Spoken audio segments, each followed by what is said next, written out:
नमस्कार मित्रांनो. आज आपण पुन्हा एकदा एका नवीन मुलाखतीसाठी इथे सज्ज झालेलो आहोत. मित्रांनो, हा जो उपक्रम आहे, या उपक्रमाविषयी मी तुम्हाला अगदी 2 मिनिटात सांगतो. हा जो उपक्रम आहे, electronics is essential, electronics is important आणि इलेक्ट्रॉनिक्स इज फ्युचर या नावाने आपण हा उपक्रम सुरू केलेला आहे. आणि शैक्षणिक वाटा निवडताना आपल्यासमोर जे वेगवेगळे प्रश्न उभे राहतात, वेगवेगळे ज्यावेळेस मार्ग फुटतात, त्यावेळेस कोणता मार्ग निवडावा याचं आपल्याला बऱ्याचदा कन्फ्युजन असतं. आणि मी स्वतः इलेक्ट्रॉनिक्स अँड टेलिकम्युनिकेशन इंजिनियर असल्यामुळे माझं हे म्हणणं आहे की electronics engineering, electronics and telecommunication engineering ही एक बहुपर्यायी ब्रांच आहे.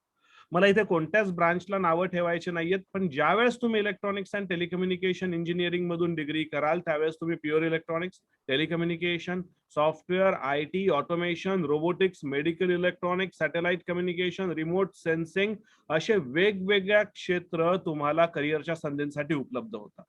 हे मी मागच्या अनेक वर्षांपासून विद्यार्थ्यांना सांगतोय. पण असं म्हटलं जातं की सोनाराने कान टोचलेले चांगले असतात.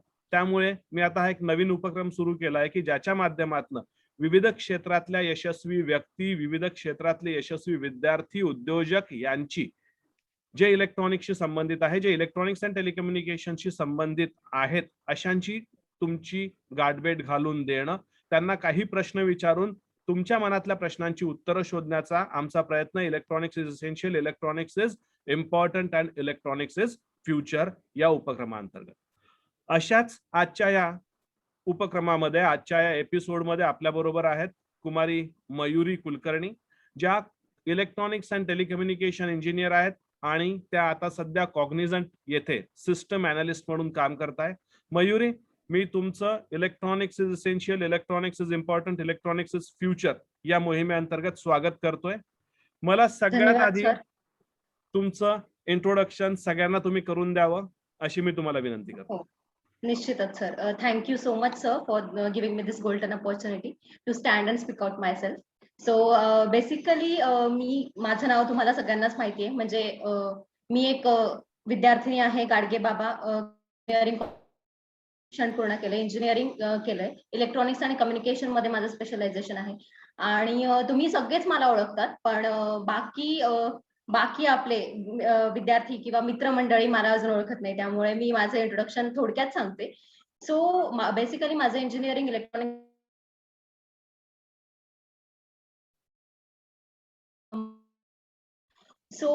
माझा एकंदरीत इलेक्ट्रॉनिक्स आणि कम्युनिकेशनशी खूप छान संबंध आहे आणि त्याच्याबद्दल आपण बरंच डिस्कस बरंच बोलू सुद्धा.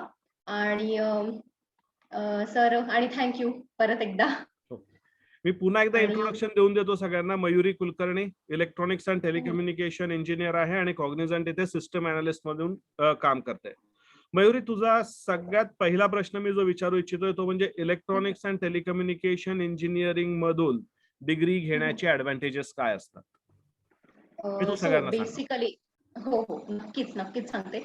पहिलं खूप मोठा ऍडव्हान्टेज काय असेल मी सांगते तुम्हाला. कारण की इलेक्ट्रॉनिक्स आणि कम्युनिकेशन खूप फास्ट इंजिनिअरिंग, म्हणजे खूप फास्ट फील्ड आहे. त्याच्यामध्ये आपण नॉट ओनली की आपण कोअर मध्ये जाऊ शकतो, but also we can explore IT field also. So आपल्याला खूप सारे ऑप्शन्स तिथे अवेलेबल होतात. म्हणजे बेसिकली आपल्याला फ्रीडम खूप चांगला मिळतो की काय चूज करायचं. आणि स्टुडंट्सला माहित असेलच की आपल्याला पहिल्या वर्षी फील्डचे आपल्याला सब्जेक्ट असतात. एक सब्जेक्ट म्हणजे मेकॅनिकल असो, इलेक्ट्रिकल असो, कम्प्युटर असो किंवा इलेक्ट्रॉनिक्स, सगळ्याच बाबतीत आपल्याला एक सब्जेक्ट असतात. मग आपल्याला आपण चूज करतो इलेक्ट्रॉनिक्स आणि त्याच्यामध्ये आपल्याला असं असतं की आपण त्याच्यामध्ये रोबोटिक्स मध्ये जाऊ शकतो, आपण कम्युनिकेशन मध्ये जाऊ शकतो, आपण नेटवर्किंग मध्ये जाऊ शकतो, इव्हन मेडिकल सायन्स मध्ये सुद्धा इलेक्ट्रॉनिक्सचा आता तितकाच उपयोग होतोय. आणि अजून एवढंच नाही तर आपण ऍज अ सॉफ्टवेअर डेव्हलपर सुद्धा आयटी मध्ये काम करू शकतो. सो खूप इझी जातं विद्यार्थ्यांना. आणि आपल्याला इलेक्ट्रॉनिक्स आणि कम्युनिकेशनच्या माध्यमातून फक्त हार्डवेअरच नाही तर सॉफ्टवेअरची पण ओळख होते. म्हणजे जर आपण हार्डवेअर मध्ये तितकं चांगलं असलो तर सॉफ्टवेअर सुद्धा आपण खूप चांगलं, म्हणजे त्या फील्डमध्ये खूप चांगलं एक्सप्लोअर करू शकतो, मला असं वाटतं.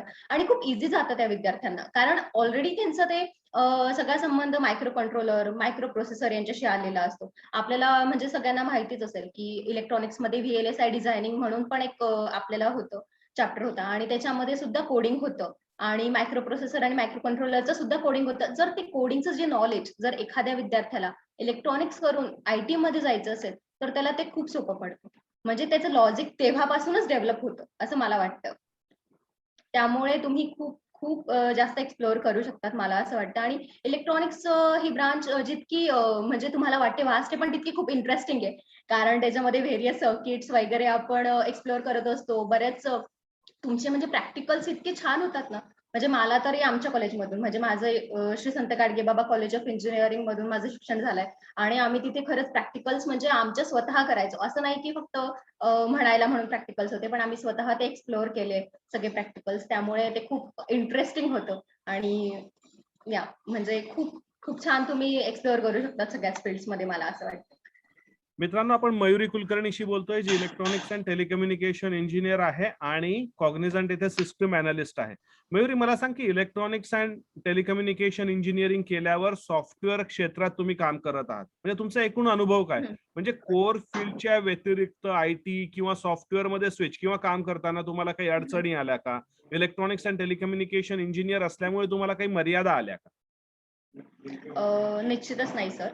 म्हणजे मी तुम्हाला आधीच सांगितलं, की इलेक्ट्रॉनिक्स आणि कम्युनिकेशनमुळे आपण नॉट ओन्ली कोअर तर आयटी मध्ये सुद्धा आपण काम करू शकतो आणि तितक्याच इझीने, म्हणजे तितक्या इझीने आपण काम करू शकतो. म्हणजे आता मी जेव्हा माझा पहिला इंटरव्ह्यू दिला होता, मी एक्सपिरियन्स सांगू इच्छिते. माझा जेव्हा इंटरव्ह्यू झाला होता, तेव्हा त्यांनी सीव्ही मध्ये बघितलं, की ही ऍज अ इलेक्ट्रॉनिक्स इंजिनियर आहे आणि इलेक्ट्रॉनिक्स आणि कम्युनिकेशन आहे. त्यामुळे त्यांनी म्हणजे बाकीच्यांचा इंटरव्ह्यू इतक्या वेळ घेतला नसेल तितका माझा इंटरव्ह्यू झाला होता. मला इलेक्ट्रॉनिक्स बद्दलच नाही तर मला तुमचं टेस्टिंग असू द्या किंवा सॉफ्टवेअर डेव्हलपमेंट मध्ये असू द्या, सगळ्या बाबतीमध्ये सगळे क्वेश्चन्स त्यांनी विचारले आणि त्यांना कळलं की नाही, हिला प्रत्येक याचं सगळ्या फील्डचं नॉलेज आहे. त्यामुळे ते खूप इझी जातं, की एखाद्या व्यक्ती एखादा इंटरव्ह्यूवर समोर आहे आपल्या आणि त्याला त्याला जर एखादा कॅन्डिडेट त्याला सगळ्या गोष्टींमध्ये जर नॉलेज असेल, तर ते निश्चितच त्या व्यक्तीला प्रेफर करतील, मला असं वाटतं. त्यामुळे मला विचारताना त्यांनी मायक्रो प्रोसेसर, मायक्रो कंट्रोलर, आपलं इलेक्ट्रॉनिक्स बद्दल सगळं जे त्या फील्ड रिलेटेड सगळे क्वेश्चन्स विचारले. त्यानंतर कम्युनिकेशन रिलेटेड विचारले. त्यानंतर मला त्यांनी स्विच केलं आयटी मध्ये. जसं आयटी मध्ये कोर जावाचा एक सिंपल प्रोग्राम विचारला होता ऍज अ फ्रेशर तेव्हा. टेस्टिंग बद्दल विचारलं होतं. तर त्यामुळे मला असं वाटतं की ते तुम्हाला शिकायला ना आणि समजायला खूप सोपं जातं, जेव्हा तुम्ही इंटरव्ह्यू कुठे पण क्रॅक करायला जातात तेव्हा. कारण तुम्ही सांगताना तुम्ही हेही सांगू शकतात की आमच्याकडे फक्त आयटीचं सॉफ्टवेअरचं नॉलेज नाहीये, तर आम्हाला त्याचं बॅकएंडचं हार्डवेअरचं सुद्धा आम्हाला नॉलेज आहे असं. परवा मी I2 IT उधना चे जे प्रोफेसर आहेत, हां, फॅकल्टी आहेत, हां. सुमित हं, कुमार हं. म्हणून यांच्याशी बोलत होतो. त्यांचं सुद्धा हेच मत अच्छा. पडलं, की एक इलेक्ट्रॉनिक्स अँड टेलिकम्युनिकेशन इंजिनिअरिंगची जी कोडिंग कॅपॅबिलिटी असते ती कंपॅरेटिव्हली खूप बरोबर. चांगली असते. कारण डिजिटल हं. Electronics, micro processor, micro controller यांचे हो. प्रोग्राम शिकताना त्याने ती कॅपॅबिलिटी डेव्हलप केलेली असते. त्यामुळे त्याला डेव्हलप सॉफ्टवेअर केलेली आयटी असते. मध्ये विशेष अडचणी येत नाही आणि ॲज हो. वेल ॲज कोर फील्डचंही त्याला एक ओपनिंग असतं. आणि तुमच्या म्हणण्याने हो, हो. दुजोरा दिलाय. छान वाटलं इलेक्ट्रॉनिक्स अँड टेलिकम्युनिकेशन विषयी ऐकून. मयुरी, पुढचा प्रश्न माझा असा आहे, की असं म्हटलं जातं की इलेक्ट्रॉनिक्स अँड टेलिकम्युनिकेशन इंजिनिअरिंग केल्यानंतर तुम्ही हं, ऑटोमेशन, कोअर हं. Electronics, telecom, robotics, software, IT या सगळ्या क्षेत्रात काम करू शकतात. आता तुम्ही स्वतः बरोबर. सुद्धा हे सगळं क्षेत्र म्हणजे उद्योग क्षेत्र पाहून राहिलात. तुमचा काय अनुभव आहे? तुमचं काय मत आहे? एकंदरीतच हो. नाही, माझं मत हेच आहे, की तुम्ही सगळ्या फील्ड निश्चितच एक्सप्लोर करू शकता. आणि मी सध्या सॉफ्टवेअरमध्ये काम करते. म्हणजे मी आयटीमध्ये आहे. त्यामुळे मी त्याच्याबद्दल सांगू इच्छिते, की आयटीमध्ये तुम्हाला बरेच म्हणजे फक्त एकच प्रोजेक्ट जसा मिळतो तुम्हाला, तसं तुम्हाला काम करावं लागतं. म्हणजे तुम्ही ॲज अ सॉफ्टवेअर डेव्हलपर काम करू शकता, सॉफ्टवेअर कन्सल्टंट काम करू शकता, सिस्टम एनालिस्ट म्हणून काम करू शकतात. जिथे तुम्हाला बरेच वेगवेगळ्या टेक्निकल स्किल्स एक्सप्लोर पण करायला मिळतात आणि तुम्हाला ते शिकायला पण मिळतात. म्हणजे तुम्ही तुम्हाला स्वतःला डेव्हलप करू शकतात, पण त्याचा उपयोग इलेक्ट्रॉनिक्सशी कसा? म्हणजे आपण म्हणतो की इलेक्ट्रॉनिक्सशी त्याचा संबंध कसा आहे? तर मी तेच म्हणेन की इलेक्ट्रॉनिक्समध्ये आपण बरेच सब्जेक्ट असतात आपल्याला वेगळे-वेगळे. म्हणजे आता आजकाल बरेच लोकं असतात की ते CCNAचा कोर्स करतात आणि VLSI डिझायनिंग सुद्धा करतात. तर मला असं वाटतं की सॉफ्टवेअरमध्ये जितकं जाणं ईझी आहे, तितकं VLSI आणि ते सुद्धा करून खूप चांगलं तुम्ही एक्सप्लोर करू शकतात. म्हणजे तुमचं करियर खूप चांगलं होऊ शकतं, मला असं वाटतं. तर हां, तर मला हेच म्हणायचं आहे की तुम्ही काही टेन्शन नका घेऊ, म्हणजे विद्यार्थ्यांना मला हे सांगायचंय, कारण इलेक्ट्रॉनिक्स हे खूप छान ब्रांच आहे. म्हणजे आणि तुम्हाला ईझी वाटेल आणि खूप छान इंटरेस्ट वाटेल ऍक्च्युली. इझी म्हणण्यापेक्षा इंटरेस्ट वाटेल ते शिकायला आणि तुम्हाला त्याचा उपयोग निश्चितच नक्की पुढच्या तुमच्या करिअरमध्ये सुद्धा होणार आहे. कारण तुम्ही कोणत्याही क्षेत्रात जा, रोबोटिक्स असू द्या, कम्युनिकेशन असू द्या, कारण तुम्हाला ते सगळे सब्जेक्ट झालेले असतात. म्हणजे ॲज अ ENTC इंजिनियर तुमचं रोबोटिक्स बद्दल तुम्हाला तेवढं नॉलेज असतं. CCNA चा तुमचा कोर्स म्हणजे कोर्स तुम्ही करायला गेले तरी तुम्हाला त्यांचं जे बेसिक नॉलेज असतं ते तुमचं सगळं कॉलेजमध्ये झालेलंच असतं. कारण तुम्हाला ते सब्जेक्ट असतात. VLSI डिझायनिंग बद्दल सुद्धा आपल्याला बरेच प्रोग्रामिंग आपलं झालेलं असतं. त्यामुळे तुम्ही ते सुद्धा एक्सप्लोअर करू शकता. म्हणजे असं नाहीये की तुम्ही फक्त सॉफ्टवेअर आणि IT पुरत्या मर्यादित आहात. तर तुम्हाला खूप जास्त फील्ड तिथल्या संधी उपलब्ध असतात वेगवेगळ्या. पण उपलब्ध अ, एक विचार करण्याचा फ्रीडम जो म्हणतो ना आपण, तो याच्यातून मिळू शकतो. Okay, okay.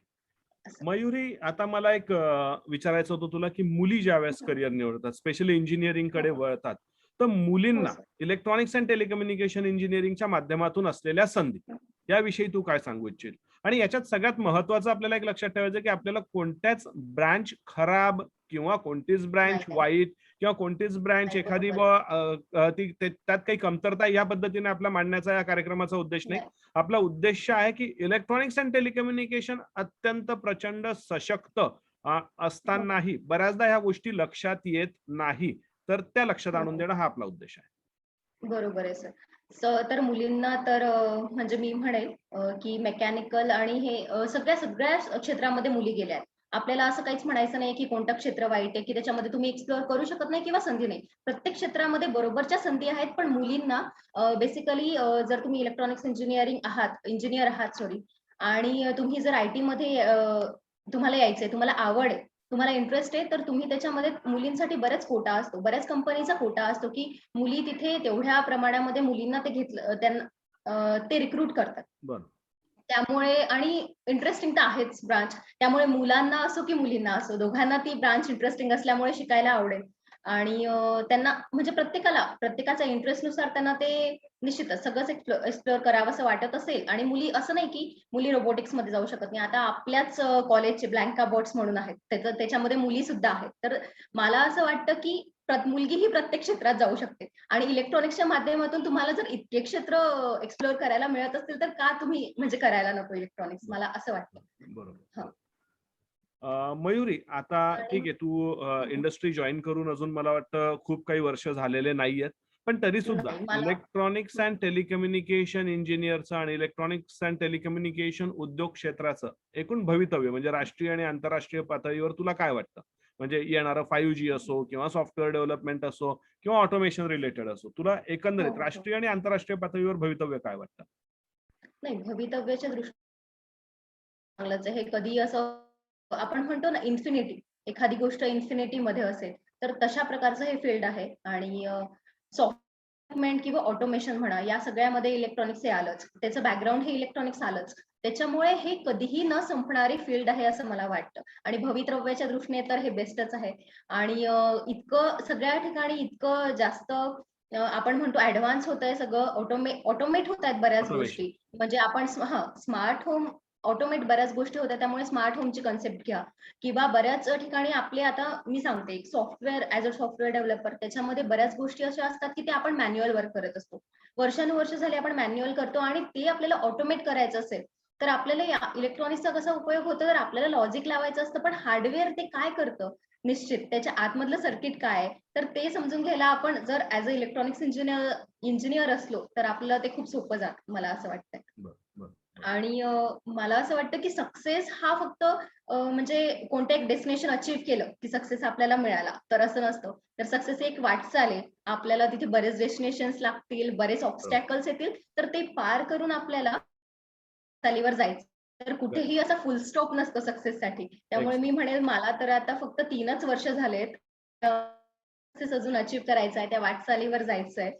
तर मी विद्यार्थ्यांना हेच सांगेल, की तुम्ही जर इलेक्ट्रॉनिक्स इंजिनिअरिंग निवडत असाल किंवा तुम्हाला त्याच्यात इंटरेस्ट असेल, तर तुम्ही खरंच खूप करियर अपॉर्च्युनिटीज तुम्हाला खूप असतील इन फ्युचरमध्ये आणि तुम्ही खूप वेगवेगळ्या फील्ड्समध्ये जाऊ शकतात. त्यामुळे तुम्हाला तो विचार करायला तो फ्रीडमही मिळेल आणि इंटरेस्टही वाटेल.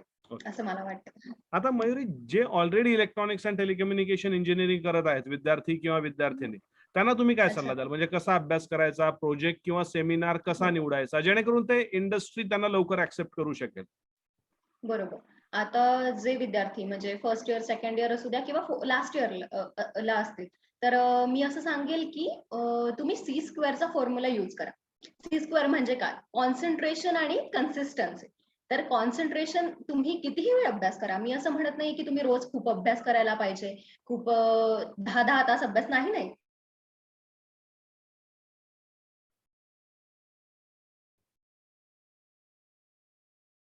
सक्सेस मिळणार म्हणजे मिळणार, नक्कीच मिळणार. आणि मी माझ्या याच्याने सांगते, की मी असा खूप अभ्यास करायची असं काही नव्हतं. पण मी करायची ते कॉन्सन्ट्रेशनने करायची, कन्सिस्टंटली करायची. त्याच्यामुळेच जे काही आत्तापर्यंत अचीव्ह करू शकली आहे किंवा मग बॅकलॉग्स न लागणं. बॅकलॉग का लागतात मुलांचे? कारण मला असं वाटतं, की ते त्या कॉन्सन्ट्रेशनने किंवा ते कन्सिस्टन्सी अभ्यास करत नाही. एक दिवस केला, आपण खूप तास केला. दुसऱ्या दिवशी आपल्याला कंटाळा येतो, की अरे आपण इतका वेळ कसं काय अभ्यास केला?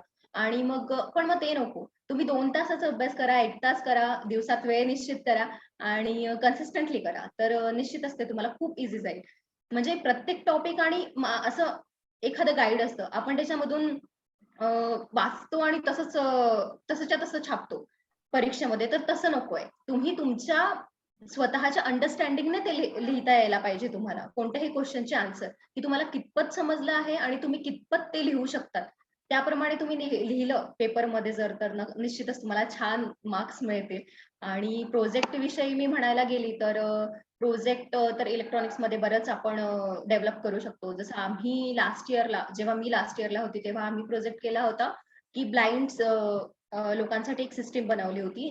ब्लाइंडसाठी कम्युनिकेशन, ब्लाइंड लोकांसाठी कम्युनिकेशन, की ज्यामध्ये तुम्ही मायक्रो कंट्रोलर आणि मायक्रो प्रोसेसरचा यूज करून, त्या चिपचा यूज करून तुम्ही एखाद्याशी कम्युनिकेशन कसं करू शकतात. म्हणजे अ, अ, बऱ्याच गोष्टी होत्या त्याच्यामध्ये. तर तो खूप फास्ट प्रोजेक्ट होता. आम्ही 5 मैत्रिणी होतो. त्यांनी मिळून तो केला होता.